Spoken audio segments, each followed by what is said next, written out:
My favorite technique to use when it's raining, well, that's easy. It doesn't matter to the fish. They're already wet, right? But what rain does is it generates a low light condition, and that's really a positive thing anytime you're bass fishing, especially for largemouth.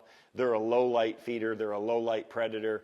And when you get that rain, you got cloud cover, cuts the light penetration down. Just having that rain hitting the water doesn't, they don't run from it. They're not scared of it. They know in those conditions that they have an advantage over the bluegill and the shad and the crayfish and things like that. So I like to power fish when it's raining.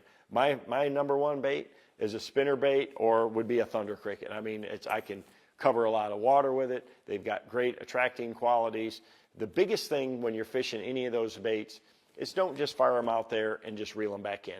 Any lure, I mean, add action to it. Just like we're talking about that gravel dog just deflecting off cover and that's what triggers fish. Well, it's the same thing with your spinner bait or your swim jig or your bladed jig is, make it hit stuff, rip it out of the grass, bounce it off of the corner of a dock piling, stop and start it. If you're in open water and you don't nothing to hit, again, just stop, start, speed, speed it up, slow it down. Quick movements, quick erratic movements out of a bait is what triggers fish into biting. So on a rainy day, those fish are already active. The strike zone is going to get bigger, so you want to have something that's going to be able to cover that water.